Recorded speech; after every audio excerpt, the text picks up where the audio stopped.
The reason that I couched it as such is we've been building metro wireless networks since 2010. In fact, we had the first one of its kind back then. We connected 755 Secaucus to 111/8, which at that point was still an IZ pop. But so I think we have a unique perspective on this, and we'll take you through some of the journey in terms of what we've seen in the past and where we're going. So really what this is about is, I'm not going to read the quote, you can do that, but this is about a transition. This is about the change that's occurring in our industry. Fiber has been the de facto communication medium, but with wireless availability and capacity increasing to the levels that we're going to see today in this presentation, it will replace it. Exchange backbones will be 40 and 70 gig, carrying all market data, and that will lead to fiber being a secondary or even tertiary backup to this. So ultimately, there's 4 branches of wireless. And yes, speed is important. Latency is important. That's why I build these networks. That's why you buy these networks. But why? What's the value? And we're going to go and we're going to try and quantify what that value is by defining it at the microsecond level. Availability. Availability, we feel, is quickly becoming 1A in terms of how people are choosing networks. Capacity. You know, people talk about big data all the time, but I'm amazed at what we can do with 10 megabit.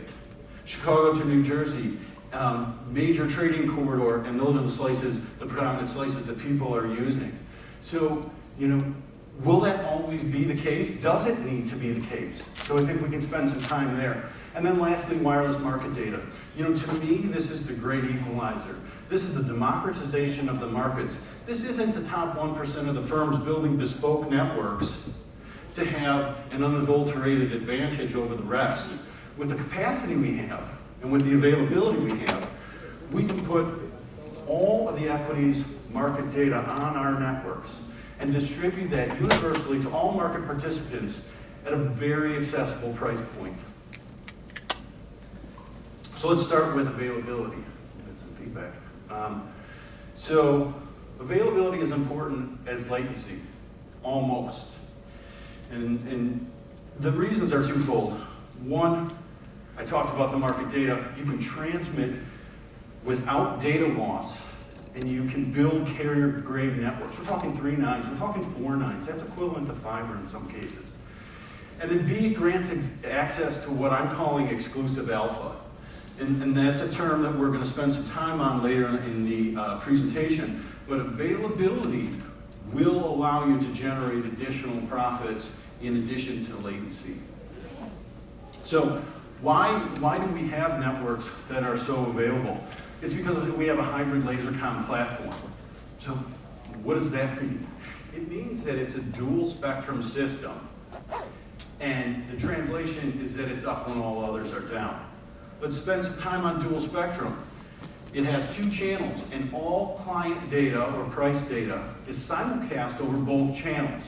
So if, for example, you have a weather event that affects one channel, the other channel delivers the data. Specifically, fog, contrary to popular opinion, does not take the system down. The data simply arrives over the millimeter wave channel. If it's raining, well, the millimeter wave is down, but the data arrives over the lasercom channel. Further to that, when it's raining, every other millimeter wave network is down. So in that instance, we're the only network that's up.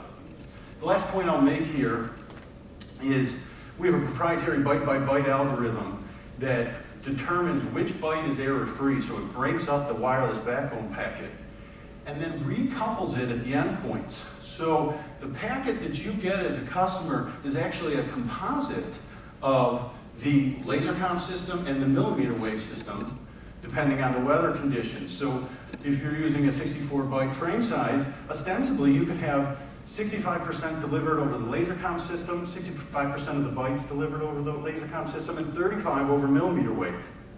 So that leads to exponential BER. 10 to the minus 8 on one platform with 10 to the minus 9 on the other leads to a 10 to the minus 14 BER in all weather conditions. And so this is how we have networks that are virtually up 100% of the time.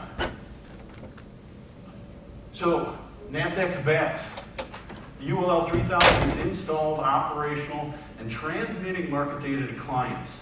The press release came out yesterday. I'm sure you all read it. And this is the first of its kind. So if you want to start the movie, Scott, what we've done here is a Google flyby, and it's interesting. There's a couple of points of note. The first one here is we've got a crane. Why do we have a crane? Because we have the New Jersey Harbor right there. So the cranes move back and forth on rails, and furthermore, you have a 7 to 10 story container ships that come through. That's going to block a line of sight. The next one, you have the Pulaski Bridge. So when we did our line of sights, it passed. That was great. And then every 5 minutes or so, they would go down. And we determined it was semi-trucks going on the Pulaski Bridge. So we had to go up another 10 feet. That's how granular we get. And ultimately, the path continues and lands on the rooftop at 800 Secaucus, which is the matching engine of BATS. So, like I said, this path up and operational with clients receiving market data. So now here what we've done is, we've compiled a simulation using 3 days of rain data and about 4,500 trading hours from 2010 to 2012. And so we have 3 networks, A, B, and C. One's a light point network, one's an EM Clarity network, which is a rather new millimeter wave provider, and we have an E-band network. We took these metrics off their spec sheets. We assumed all antennas are assumed to be 2 foot in diameter, and we calculated the fade margin for each radio. At that point, if the fade margin is greater than the atmospheric attenuation, the link is down. And the net result was interesting to us because it matched the SLAs that we're seeing from other vendors. The net result is that our networks were up 5% more than other people's, so 100% of the time. And that matched the SLAs that people were giving in their contracts of 95%. So we saw it in the data and we see it in people's contracts. Our networks are up 5% more of the time. Now, this is interesting here.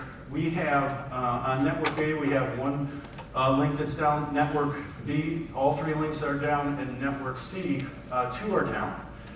Now remember, these are point-to-point systems, so you only need one link to go down and you have no connectivity and you have bad data. So in effect, all of these are down even though a link is up here and a link is up here.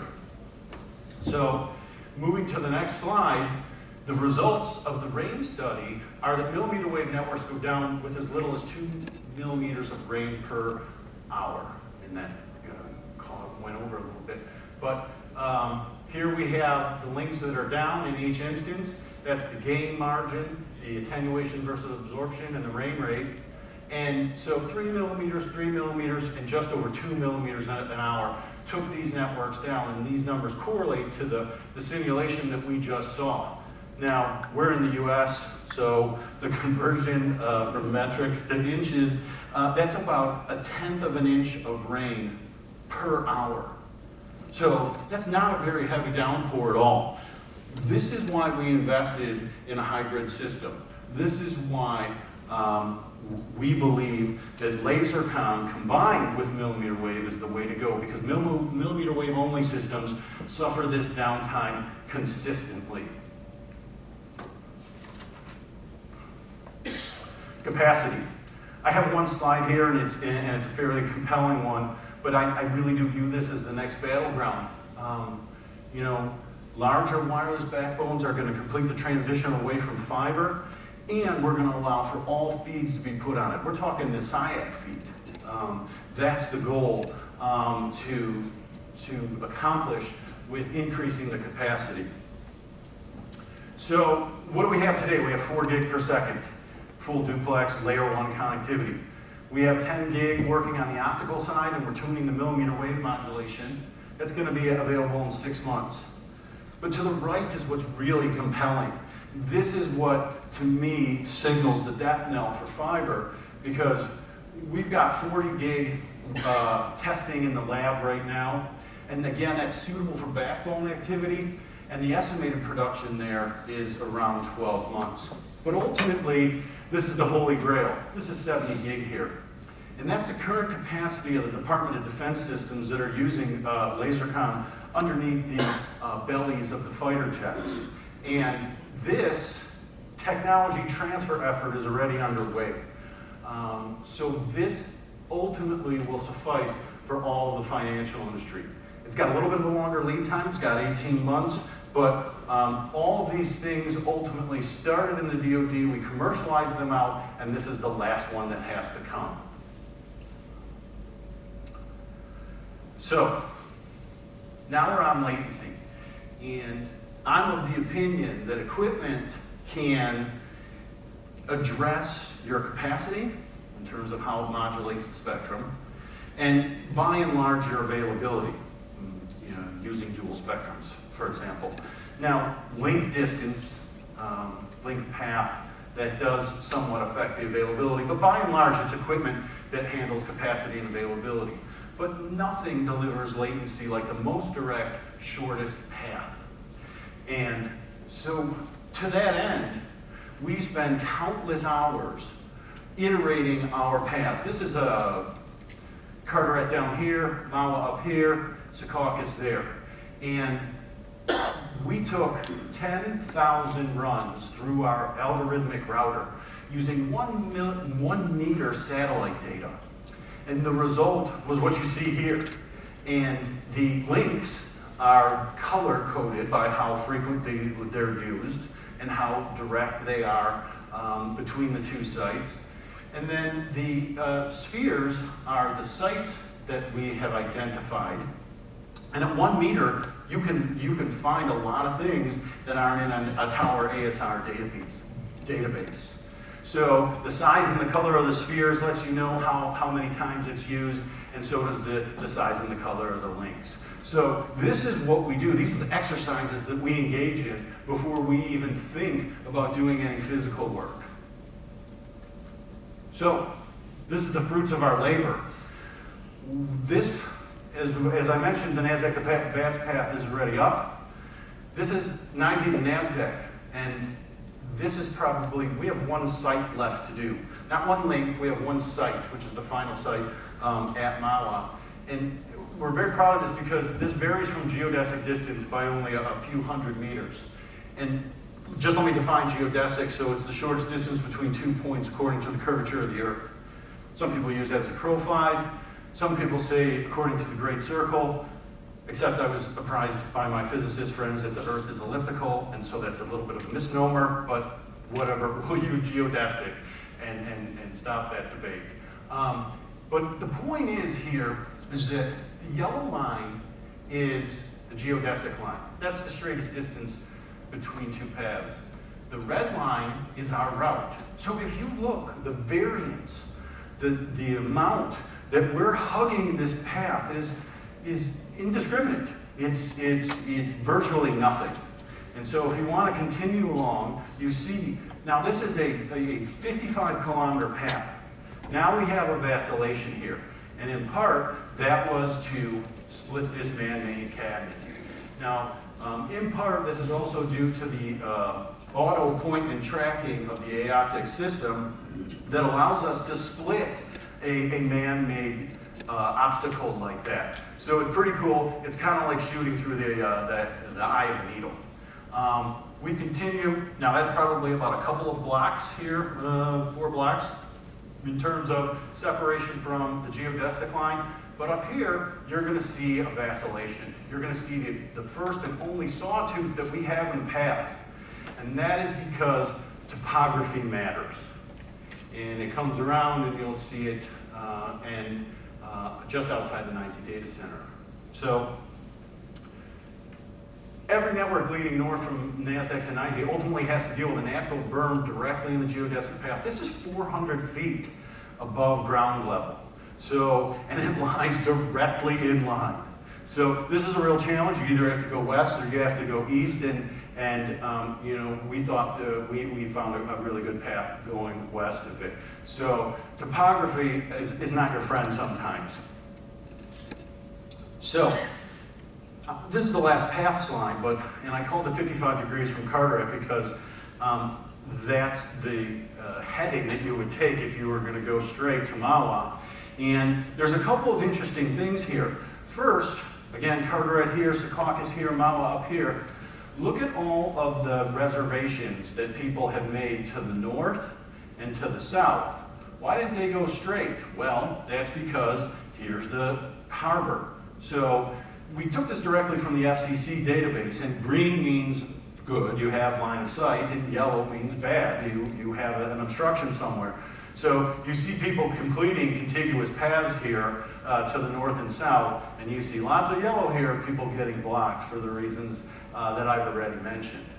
Now let's look at Carteret to Mawa. Boy, there's a real paucity of reservations spectrally, and furthermore, you've got a lot of yellow here, but then when you get to Mawa, it really increases. It's very difficult to get a line of sight here. Mawa is in a bowl, and on the rim of the bowl, there are old growth trees. So that's a challenging build, but we solved for it, and it's led to a path that will be very difficult to beat for a very long time. So we went over some of the technical pieces in terms of the radio. We're doing on time. 7 minutes, good. So the